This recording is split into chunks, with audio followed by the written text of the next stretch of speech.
Morning, afternoon, evening, wherever you are, and welcome to Nerd Tube. And it's time to talk about the show of the fucking Disney Plus era, and that is Mandalorian, season 3, episode 1 or episode 17, depending how you want to look at it, called The Apostate. And we have a couple of apostates here, not just myself, but Ginger Greek too, and our resident Mormon, Dilbert. How you guys doing? Thanks for having us, Indian Jones. About time you changed your name. Yeah, damn right, damn right. I wonder who did that. So this show is back with a vengeance, and I have to admit, it's good to finally see a Mandalorian show now where I think we're focusing more on Din Djarin, and now Grogu's just on for the ride. It's not really about him and what was supposed to do with him. He's now just basically hanging on alongside Jin, and now we're going to see what happens with Jin in season 3, which is pretty cool. We obviously know that he has to get his pride back, so to speak. He has to get his title back as a Mandalorian, so to speak, by bathing in the waters of Mandalore. But before all of that happens, before we get reminded of that happening, we get our so sort of like big spectacular scene at the opening of the episode. What looked like initially a flashback scene ended up being actually a current day scene with a young Mandalorian boy being initiated in an initiating ceremony by the armor smith, and then their ceremony gets crashed by a giant croco turtle. And this thing is armored up to the teeth. Mandalorians are using all of their tricks and toys to no avail. But it's good to see that the Mandalorians have each other's back. I'm not sure if you noticed, but on many occasions they were trying to save each other's lives, so that they're not cunts, so to speak. But it was good to see all of that action scene, and then lo and behold, out of nowhere, Jin comes in with his fucking Naboo fighter, takes a couple of shots, shoots some chunks at the fucking Croco Turtle. Great opening scene, great spectacular start to the show. What did you guys think, Ginger Greek? Um. Okay, so the ceremony part I liked because it's delving into the lore of the Mandalorian, so I kind of enjoyed that bit. Then, I mean, when that thing bursts out the water, it's fucking beautiful looking. But then we just get moronic action of the highest dumbassery. It's like, oh, there's this great big thing, but it's kind of beached. Maybe we should just walk over there to the other side or into that cave, and it won't be able to get us. Oh, half of us have jetpacks. Why don't we carry the halflings further away? Halflings. Yeah, just move them Younglings. further away and let that little cunt roll back into the water eventually. But no, we're all just sit there like idiots, try to harpoon it, try to blow this thing up, keep continuously shooting it and getting nowhere. Like, oh my god. I mean, what a ridiculously dumb start. And I'm like, well, we're just picking up where we left off. So that's Do what you I think? thought of it. Do you think they were because for me in season 2, episode 1, they had the fantastic sandworm episodes, and do you think they're trying to replicate that? Yes. Yes, they Yeah. tried to capture that again because Filoni and Favreau just they're stuck in that stupid fan service loop, and they'll find moments that were great and they just keep repeating it. And this is where we are again. And they tried to capture it and they missed it. When it came out the water, it was beautiful looking, loved it. But then all the action after, I was like, fucking hell, have you not seen any action films? Or you have, and you just want to do all the dumb tropes that they do. Fair enough. What about you, Cheetah? Sorry, Riker wants to play, of course, because I'm streaming.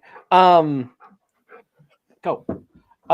Yeah, I agree with Ginger here. It's kind of fun to see kind of like the initiation of the Mandalore. We thought it was fun that we thought it was a flashback. It actually wasn't. But yeah, this thing come and I thought the exact same thing as Ginger. I was like, why are you guys just standing there when you guys could fuck off and get a coffee and wait for it to go away and then come back again? And I'm really glad they subverted the trope of like if it was a flashback, because I remember the kid said, I swear to never take my helmet off or whatever, but he didn't actually say it, or that line, that oath line or whatever, and he didn't actually say it until when the thing came out of the water. I'm like, so now he's okay because he never actually said the line. I was like, oh, that's so stupid, fucking stupid. Yeah, so I'm like, but I mean, no, gorgeous shot, gorgeous animal. Reminded me of Meth Gator, the what is it? It's some kind of spin-off of Cocaine Bear that's apparently coming out. Oh, is it? Nice. Yeah, look up Meth Gator. It's an actual thing. Meth Gator. Okay. Yeah, it's called. Oh, It reminded me of Meth Gator. It's supposed to be coming out next year, or later this year, or something like that. Sweet. I don't know, but I agree with Ginger. It was just like, really, like, we're really here. I mean, at least there's no fucking Jedis. At least I can't complain about that bullshit this season so far. Fair enough. I mean, I was thinking to myself, okay, if they're gonna do the spectacular opening at the beginning of the episode, then they're kind of taking a leaf out of Empire Strikes Back by doing what they did there. So it was going to have maybe a timid ending, which is what kind of happened with this episode. So I wasn't surprised, but I did like seeing once Din landed, and he's like, yeah, I'm here, motherfuckers. I saved your ass, even though you fucking ousted me. And then boom, Baby Yoda pops up, Grogu pops up. Fucking gorgeous. And then we get the title bridge. Yeah, we get the title sequence. But we do get a reminder from the Armor Smith that you in order to become a Mandalorian again, you have to bathe in the waters of Mandalore under the town of Mandalore or whatever. But apparently Mandalore has been destroyed, so that's not possible. But this is the way. Everything's so fucking cryptic, and so he fucks off and goes to visit Grief Karga. I forgot he's got a new title now. Is it High Commissioner? Grand Monarch? No, not Monarch. Masturbator or whatever. He is 1 second. He is Grand Mariachi. Magistrate. Grand Wizard. He's Magistrate. He's the High Magistrate. That's it. He's the Magistrate Grief Karga, but he's reminding everyone that he's the High Magistrate Grief Karga now. Navarro was the place at the end of season 1 when they were fighting Moff Gideon and so on. And so the town has come leaps and bounds now. And I guess Grief Karga is now playing it straight to a degree. And I love the little robot, by the way, holding his robe. it was a nice little touch. I don't know if that was special effects or if they were for real or not, but that was pretty cool. He does want Mando to be his marshal, like, join me, we could rule the galaxy. No, not that.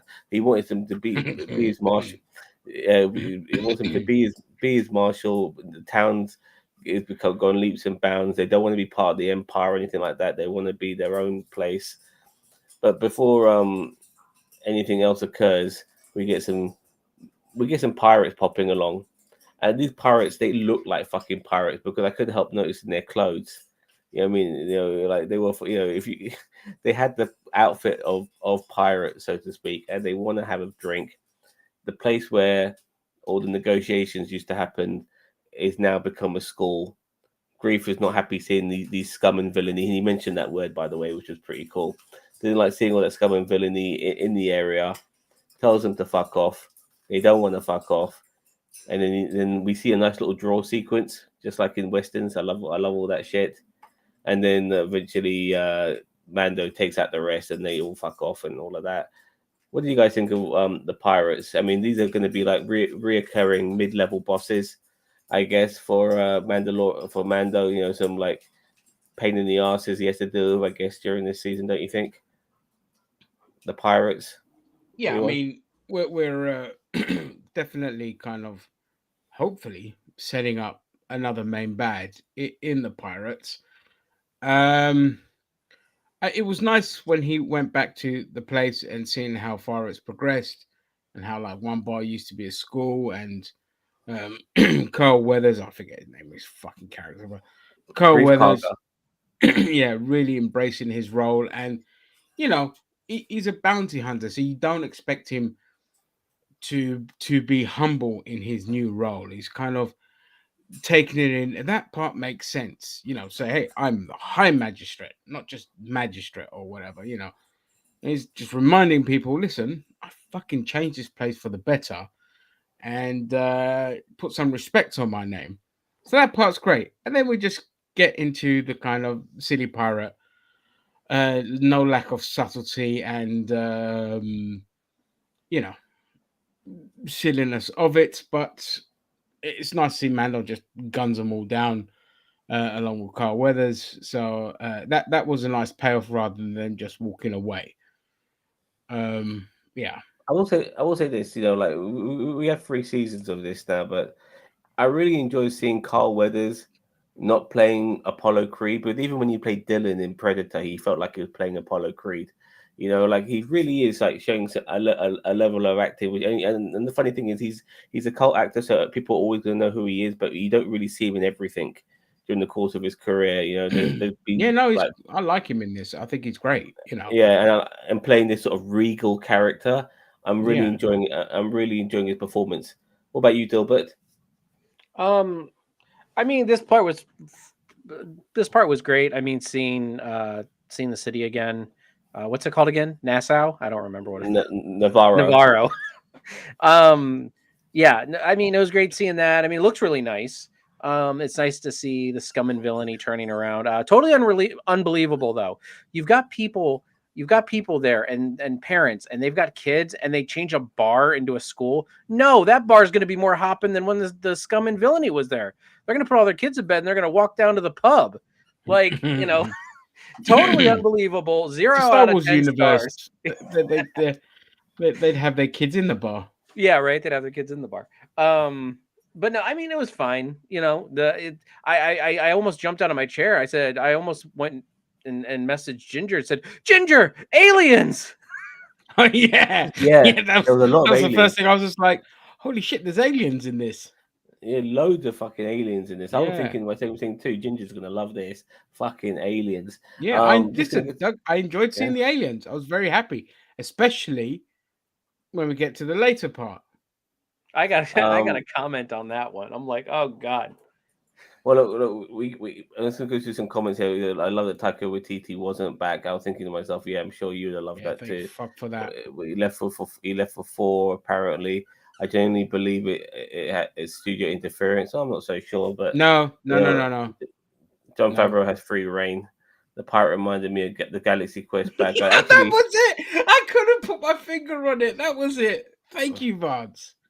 Well, I was thinking actually one of the pirates kind of reminded me of Davy Jones from fucking Pirates of the Caribbean. Yeah, and Pirates of the Caribbean. Yeah, mixed with Swamp Thing. Yeah. Oh, you just took my fucking thing away. But anyway, that's what we're here for. We're here to steer that's the when thunder. we get to that bit later. But yeah, we all kind of came to that conclusion. Mando basically wants a droid he can trust. IG-11's that droid. The statue of IG-11 is actually IG-11. So he what's left of him. So he wants to splice him back together again so he can help him, retake the Mandalore. And we get a moment which does pay homage to the end of the movie Terminator when they do finally splice him back together again, and he kind of goes back to his old programming, and he wants to kill Grogu, and then he's running around with he's crawling around with one arm and stuff like that, and he's a very powerful droid too, so shooting him is nothing's happening, and eventually another droid drops a bust of Grief Karga onto IG-11 and deactivates him that way. He pushed his off. What's the name of the species? The only good thing from Rise of Skywalker was these little aliens we saw, and they make a comeback again in this episode, and they're the ones who are trying to repair IG-11, but he needs some certain parts. So lo and behold, I do feel that Taika Waititi will come back. Unfortunately, yeah. Lo and behold, marketing with the return of the little shits.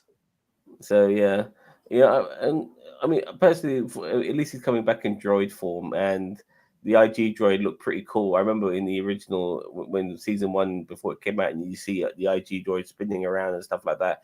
It looked really good. I wouldn't mind seeing more of that. Seeing some droid action. But okay, so Mando then fucks off. You know, like he'll come back a bit later, I guess, once IG-11's fixed, and he's flying in space and he's teaching Grogu how to pilot a ship. And then those pirates come back, and then we get a really decent dogfight in space. Something I haven't really seen in many of the Star Wars shows. The shows, that is, come to think of it, you know, some good dogfighting. And these pirates want revenge. It's the same pirates Mando fucked with earlier, and they're flying through meteorites and stuff like that. And it was a really good scene and then I think Mando takes out most of them, but barring the one of the leaders who ends up forcing him to go towards the mothership, which is helmed by the captain, who looks like Swamp Thing. Exactly that. I was getting some Spaceball vibes as well from him as well. You know what I mean? A bit of Pizza the Hut and all of that. A bit of jump Pizza the Hut kind of. Yeah, exactly. But Yeah. in a way, even though it looked kind of modernized, it felt like they were paying homage to some of that Jim Henson alien shit they've done in Star Wars. Yeah, it felt very much like Andromeda. I don't know if you ever watched the show Andromeda. I've seen an episode or two. Had with Kevin Sorbo. Love that show. But yeah, that whole that ship, that particular ship, and the captain guy felt like Andromeda. I thought it looked gorgeous. I'm not going to shit on his look, because seeing all those fucking aliens, I was just happy to see some aliens in there. And it looked, the captain, I love that look, very toyetic look. But they ruined it by having him do something that he could have done straight away as soon as they tried to attack him, which was going to hyperspeed. You mean he hit the NOS? That's what I called it. Or he hit the nitrous oxide, yeah. Yeah, hit the nitrous oxide. Yeah. But I think we can forgive him for not hitting it earlier because he's surrounded by meteorites. So yeah, we got a nice little dogfight scene out of it, and that beautiful captain alien thing. So I did let that slide, and that ship looked fucking gorgeous as well. So it was nice in that. But I pray that we get more from them, and they become a pain in the ass, not just to Mando, but to Carl Lewis. Yeah. Yeah, it was Vance. Yeah.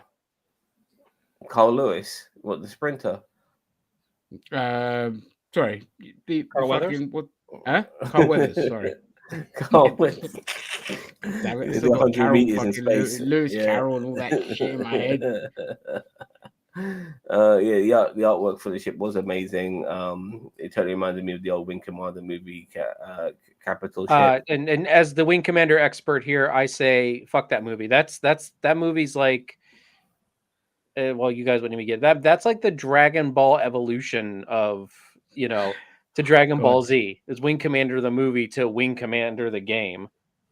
What a waste of Matthew Lillard. Anytime I see Matthew Lillard in a bad film, I just think, what a waste of Matthew Lillard. I'm glad you reminded me of this. Sorry, go on. I was just gonna say, but not to tangent too far. But here's the thing, though, is that movie was made and written by the people who made the game. So it's not like we're like, oh, Hollywood got a hold of it and they did shit. No, it was their own fault. Like, they just didn't. I don't know what they did. They obviously didn't honor the source material well enough, or they tried to do their own thing, even though it was their thing, and they just fucked it up. No, it's just what Hollywood always fucking does. So that's what they're called. I've never seen those creatures before, and I wasn't going to pretend I knew what they were. They were Rebels. We've always had like Rebels. I never watched all of Rebels. Star Wars and Star Trek. They've always had sort of like aliens, space animals. You know what I mean? Like they're animals in space. And so we've seen that, and so we kind of saw the silhouettes of these motherfuckers at some point. So maybe they'll play another part in the future. But he hits a nitroglycerine, and boom, he shoots off to a. Zam, you're really gapping there. Oh dear. Planet in lag sometimes. A planet in the Mandalorian system. And he lands on that planet, and there's a Mandalorian castle there, and he goes into the Mandalorian castle, and there's Bo fucking Selector herself, Bo Katan, just chilling on her throne, and she seems to be very not withdrawn, but she seems to be having like a non-interested vibe, because she didn't come back to Mandalore with the dark saber. She wasn't able to rally the troops, and whatever sort of uprising she wanted to do never materialized, and everything went to shit. She kind of blames to a degree Mando to a degree because he's part of an old fashioned faction called the Children of the Watch, where they don't fucking take off their mask and stuff like that. But he has a dark saber, she doesn't. She wasn't able to do anything, and now she's got this "I don't give a fuck" attitude. You know, and I think her arc. Initially, I thought she might end up having to challenge Din Djarin, but I think maybe her arc will be like giving a fuck again. You know, I think that's what it might be for this particular season, because she doesn't fucking care anymore. You know what I mean? But I mean, it was good to see. Yeah. Hopefully, my arc will be giving a fuck about this show at some point. Yeah, it's not. I don't think it's as bad as you make it out to be. Personally, yeah, it's okay. You know what I mean? It just feels like such a relegation. It's like I was saying to a friend of mine. It's like going from Andor to this. It's like going from fucking your biggest crush to the last bird at the bar at closing time, trying to give you a hand job while she's absolutely drunk out of her head. It's just not the same. Hey, I leave my sister out of this. Yeah, your sister gives terrible hand jobs, bro. I think that's actually a fantastic description. Actually, don't have a sister. But I think that's a fantastic description. But I still, course you do. but I think the show is still it's just a fun ride. You know, like maybe it's not. I mean, fucking what's it called? Andor. Yeah, that's supposed to be taken a lot more seriously, and this is supposed to be a lot more fun. I mean, you got cute creatures and interesting, quirky characters. It's supposed to be an enjoyable ride, whilst Andor's supposed to be a different vibe altogether. I don't know. I really find it like it's meant for kids. It's like it just feels like a kids show.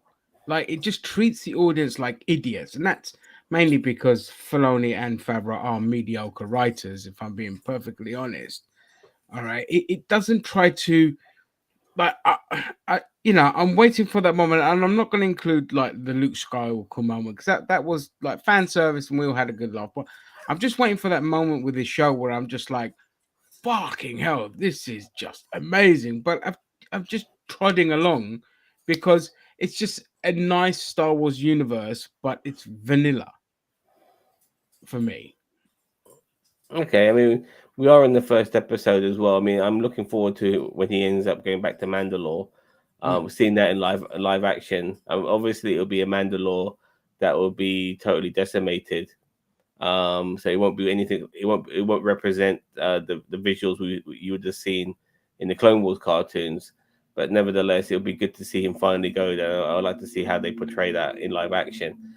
But I'd love to see. Yeah, I just sorry to interrupt, but that's what I want to see. Like I just want to see Mandalorians and the Mandalorian lore, and just give me more of that. Not side quests trying to fix a fucking robot, and the camera cutting to Grogu literally every 3 minutes just to show him doing some stupid shit that I don't care about.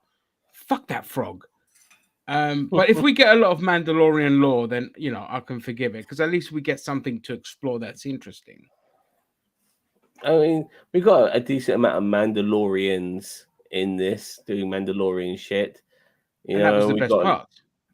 The Armor Smith, talking about Mandalorian culture to a degree, about how Din can, redeem himself, all of that. So it wasn't, it did have, like I said, this is the first episode.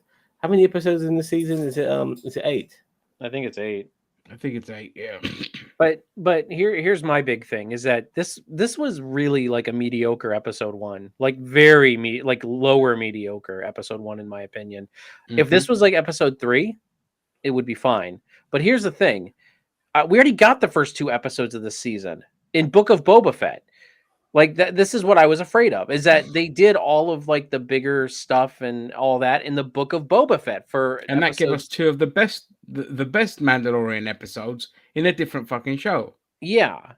So I really feel like this is, besides Zam like about to pass out. You see, I'm sorry.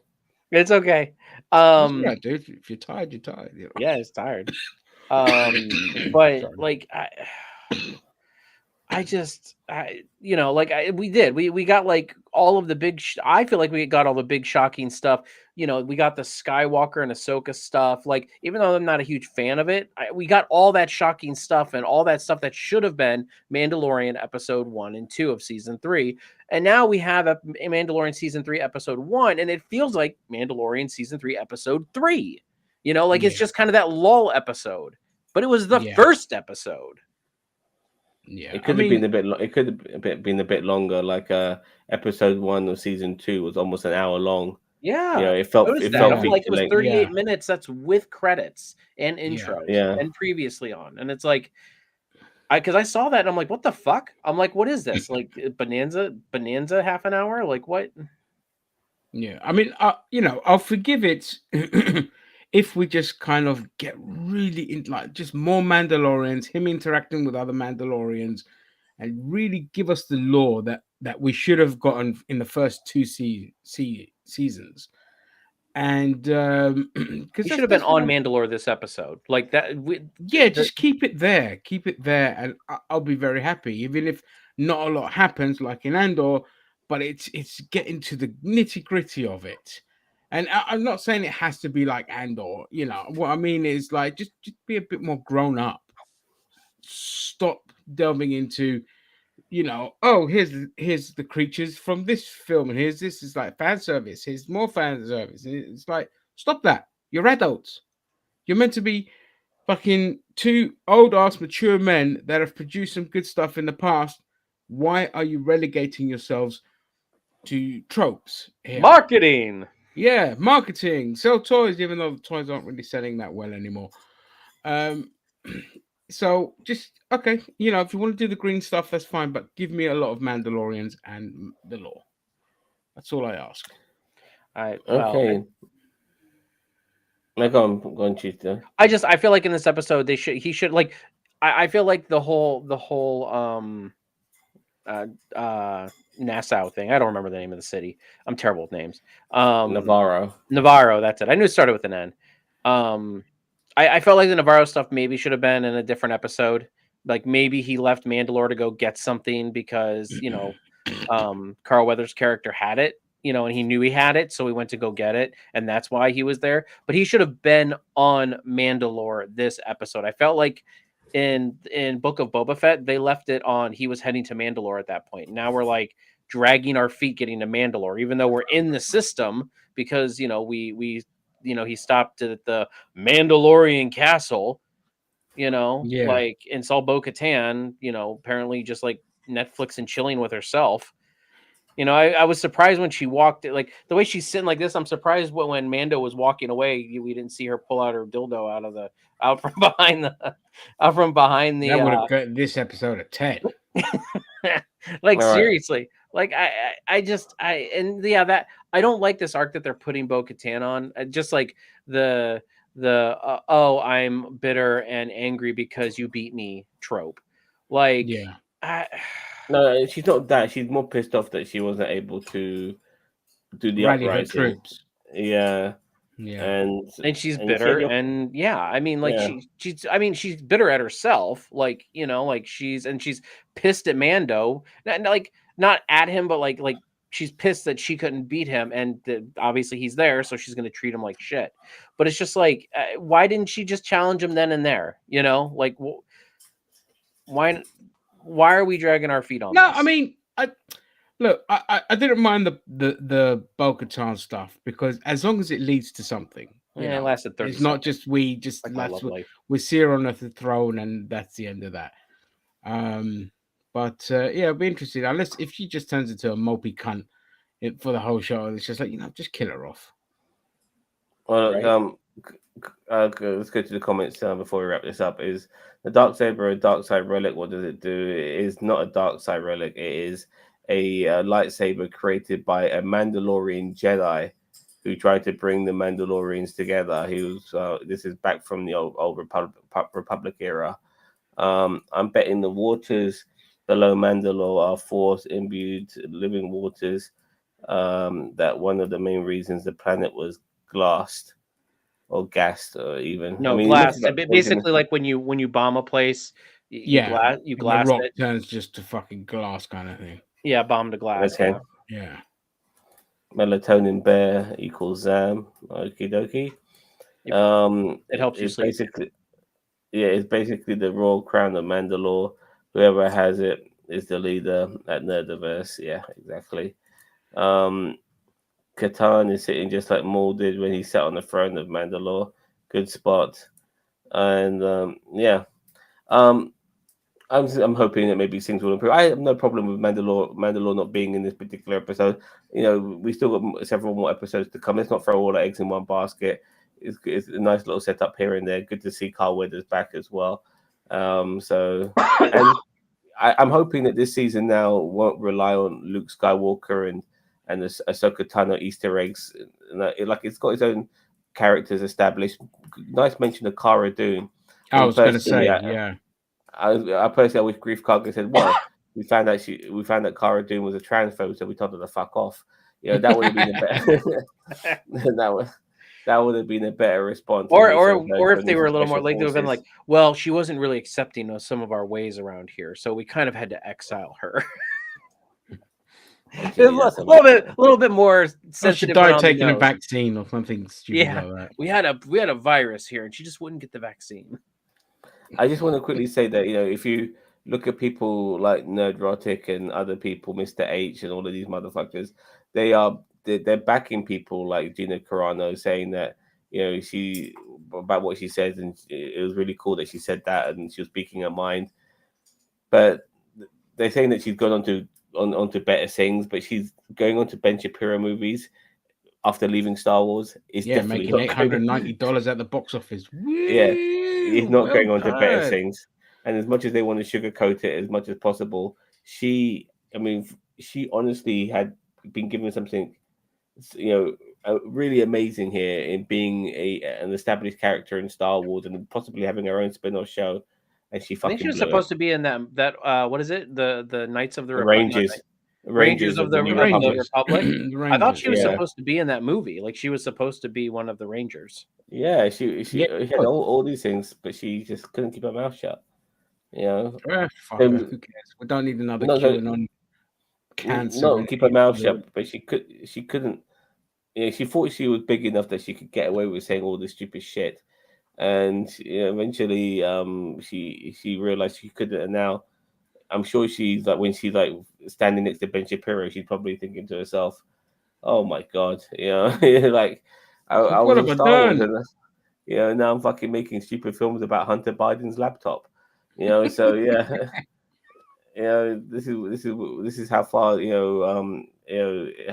she's fallen, in my opinion. Yeah, so fuck her, and all the people who think that she's gone to better things, fuck them too. Okay, so you got a poll out. Let's give regarding the scores. Let's give our scores. Ginger Greek, what are you gonna give out of 10? I give it a 4 out of 10. Like I said, the beginning of it up until they got to the action was lovely. Mandalorian lore, things like that. Carl Weathers, great. The beautiful pirates and how they looked and all this kind of stuff. So those were my favorite takes from the show. So a 4. Delbert.